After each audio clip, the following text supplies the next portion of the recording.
Por que será que sentimos uma revolta tão grande quando vemos alguém fazendo algo que nos incomoda? À primeira vista parece que é para nos incomodar, mas a gente lembra que a gente não é o centro do mundo. Então para que esse sentimento? E eu acabava frequentemente entrando numa viagem curiosa durante essas situações, quando eu pensava que, por que essa pessoa está fazendo isso? Parece que é para me incomodar. Eu ficava, cara, quantas pessoas já não devem ter pensado isso sobre mim? Porque quando a gente pensa isso de alguém, geralmente é porque a gente notou algo na situação que a pessoa não notou. E se alguém pensou isso sobre mim, é porque ela notou algo nas minhas atitudes que eu não estava sendo capaz de perceber naquela hora. O que custava a pessoa me falar? Evitaria o estresse dela e me impediria de tomar uma decisão ruim. Se bem que quando eu estou nessa situação, tem vezes que não tem nada a ver chegar para a pessoa para falar que, pô, ó, tu tá fazendo bagulho nada a ver. E se eu estou nessa situação que não cabe a mim avisar a pessoa o que eu notei, cabe a mim me estressar com o que a pessoa fez ou deixou de fazer? Toda essa situação me faz lembrar uma frase do Gandhi que diz: seja a mudança que você quer ver no mundo. Ela é o tipo de frase que todo mundo aplaude, mas ninguém tem coragem de viver. É difícil, e por isso é tão valioso. Porque ela não fala para você ser o que todo mundo está sendo. Essa já é a vida de 90% das pessoas. Ficar vivendo e seguindo o padrão que todos estão vivendo à sua volta. Ela fala para você pegar essa característica que você não concorda, essa característica do seu mundo que te incomoda, e aplicar a forma que você acredita ser melhor através dos seus atos. É claro que é desagradável se estressar com as pessoas à nossa volta, principalmente dentro das nossas cabeças. Mas sabe qual é a verdade? É que é conveniente. Por isso que é a opção que a gente toma. Não é segredo para ninguém que é bem mais fácil apontar o dedo, julgar e ficar pensando sobre como as pessoas deveriam fazer isso ou aquilo, do que viver checando se você está vivendo de acordo com os critérios que você acredita. Porque isso implica seguir esse critério mesmo quando ninguém à sua volta está seguindo ele. Fazer algo que todo mundo está cagando e andando para fazer é o tipo de situação desagradável. Contudo, ela é desagradável igual comer verdura é. Nós podemos achar chato, mas é o que vai nos fazer bem. Eu posso citar 2 exemplos do bem que isso causou na minha vida. Primeiro, que você para de se preocupar com o que os outros estão fazendo ou deixando de fazer. O que, levando em conta que para a sua vida a única coisa que importa é o que você fez ou não fez, é um ganho bastante considerável. E segundo, isso melhora a percepção que você tem de você. Essa autoimagem é um fator determinante em qualquer coisa que você vai querer realizar na sua vida. Vamos imaginar uma pessoa que dedica parte do seu tempo para se preocupar e falar de como as pessoas deveriam viver. Essa foi a forma mais cômoda que ela encontrou para ver os seus valores serem expressos no seu mundo, através da sua condenação e reclamação dos outros, o que garante certo nível de satisfação, porque o sentimento de indignação tem que ser direcionado para algum lugar, e estando ocupado com o que ele encontra fora, sobra menos tempo para se preocupar com o que ele encontra dentro, e assim ele não precisa lidar com a imagem de covarde que ele tem de si mesmo, por viver querendo corrigir a todos, menos a si próprio. Agora pense em outra pessoa, que não tem o que falar sobre como os outros estão vivendo ou deixando de viver. Porque quando ele pensa nas atitudes que as outras pessoas estão tomando, faz ele refletir sobre as atitudes dele mesmo e pensar como ele tem agido tem sido condizente com os próprios valores. E se não, o que ele pode aprender com essas atitudes desviantes? Ele entende que não tem controle sobre si e muito menos sobre o outro.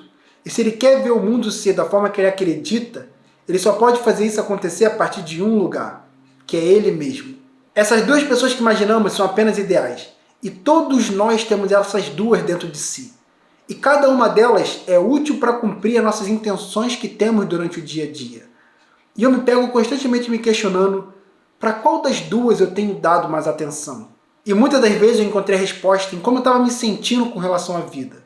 Porque não tem como você viver a vida do covarde sem que a sua consciência te faça sentir miserável por estar enterrando o seu potencial. E se eu não estou me sentindo miserável por estar vivendo essa vida, é porque eu encontrei um jeito fácil de lidar com esse sentimento. Os maravilhosos mecanismos de fugas. Entretenimento, prazer, drogas.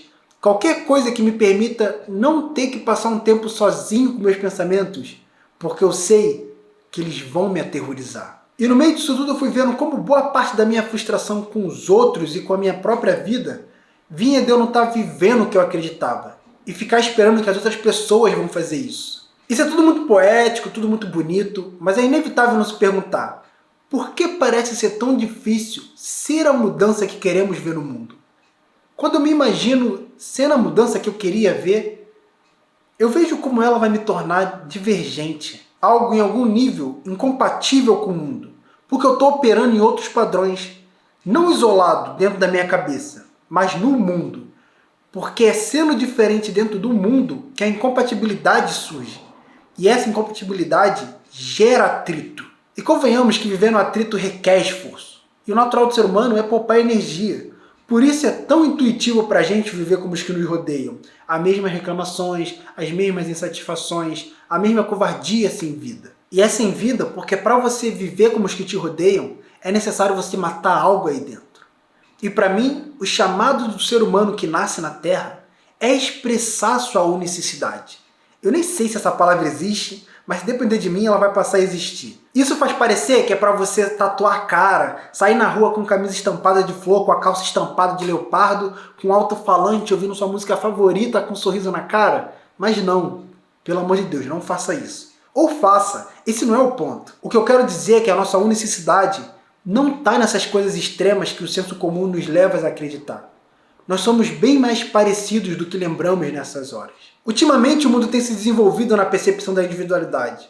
Então tem se tornado cada vez mais fácil de repararmos o que nós temos de diferente. Mas nós somos muito parecidos. Imagina a figura inteira de dois seres humanos totalmente diferentes. Olha bem e você vai ver como eles carregam bem mais características em comum do que características diferentes. Eles carregam trauma, sentem fome, certamente são influenciados pelas pessoas com que eles mais convivem. Nós criamos o hábito de pegar essas pequenas partes diferentes e ampliamos elas. Até porque elas existem e é necessário que elas sejam tragas para a realidade. Só que lidamos com elas como se elas fossem a maioria. Boa parte das nossas diferenças nascem do que nós temos em comum. A ideia de que para você viver a sua vida plena, você precisa viver o que te faz único. E viver o que te faz único é viver uma vida absurdamente fora do comum, porque você é um ser humano único, descarta a parte do ser humano na frase ser humano único. No básico, a nossa estrutura biológica nos move em duas direções: sobreviver e reproduzir. Dá para dizer que 99,9% das pessoas que estão à sua volta estão fazendo o que estão fazendo para poder sobreviver. E sobrevivendo com sucesso, 99,9% dessas pessoas vão buscar reproduzir, o que para nossa cabeça geralmente é só desejo por sexo. Só que a nossa mente não fez a gente ter esse desejo todo por sexo à toa. Uma das características da sobrevivência do animal humano é o fator social. Então a chance de você ser um ser humano que se sente bem integrado num grupo é enorme. A chance de você ser um ser humano que se sente bem dividindo a vida com um parceiro, fazendo os bacuris por aí, é absurda. Então você pode sim expressar sua unicidade no mundo através da formação da sua família. Porque uma das coisas que forma o seu ser é o fato de você ser ser humano. E a maioria dos seres humanos vai ter uma vida comum, trabalhando, lidando com os amigos, com a família, no seu pequeno círculo. E é assim possível você deixar sua marca no mundo, vivendo a vida assim. Hoje é fortemente propagandeada a ideia de que para você viver sua vida, você precisa fazer algo grandioso, impactante. E esse é o destino de uma pequena porcentagem dos seres humanos. Muitas das vezes, a marca que você vai deixar no mundo vai ser seus filhos, ou a diferença que você vai fazer na vida das pessoas ao seu lado. Nós somos uma rede, nós estamos todos conectados. As nossas ações sempre ecoam através das pessoas ao nosso redor. Da mesma forma que somos atingidos diariamente por ações de pessoas que nunca vimos, através das pessoas que estão à nossa volta. E agora é a hora que eu amarro toda essa viagem. Deu para entender que nós somos bem mais comuns do que lembramos. E com tudo que eu falei até agora, deu para notar que eu também dividi o ser humano em duas partes. E dar atenção demais para uma delas gera um desequilíbrio que eu não considero saudável. Você tem a parte que te faz comum e a parte que te faz único. Você foi enfiado nessa terra como ser humano. Então, certamente você vai ter boa parte das tendências que um ser humano tem. E ao mesmo tempo, partindo da sua humanidade, você vai ter experiências e trocas com as coisas ao seu redor que vão te tornando cada vez mais único dentro do que é possível um ser humano ser. Sua unicidade vai ser expressa no que você vê no mundo que te incomoda. Também no que te agrada, mas vamos focar só no que te incomoda agora. É como se fosse o seu corpo te servindo como guia para te dizer: vai e faz diferente disso. Por isso é necessário, inclusive para o nosso bem-estar como ser vivo, sermos a mudança que queremos ver no mundo. Porque o que te incomoda. Você tem as características necessárias para ter a sensibilidade de notar isso. Igual outra pessoa vai ser sensível a coisas que você não notaria nem se te mordesse. Esses detalhes do mundo que chamam a nossa atenção, que saltam aos nossos olhos, não são para servir como régua de julgamento do comportamento dos outros. Eles servem como régua para os nossos comportamentos. Porque eles surgiram para a gente. Para quem mais eles poderiam servir? É através das nossas atitudes que impactamos o mundo à nossa volta. Porque o exemplo arrasta. E nada fala tão alto quanto o silêncio de uma ação. E com a coragem para viver assim, a frustração com as pessoas à sua volta vai se transformando aos poucos em satisfação com você. Abraça a coragem para encarar os atritos por você ser quem você é. Cada um desses atritos vão te formar como indivíduo. E mais, vão te formar como parte dessa coletividade. Porque o que faz de você, você, faz da coletividade a coletividade. E nós, seres humanos, somos uma coletividade maravilhosa de se observar. Principalmente quando essa coletividade, o indivíduo, segue pelo caminho que acredita ser mais difícil. E nesse rumo, é inevitável o pensamento de desistir. E por incrível que pareça, esse pensamento não serve para te fazer desistir.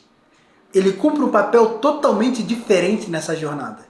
E por isso eu decidi falar um pouco mais sobre isso aqui. Te vejo em outro vídeo e busque conhecimento.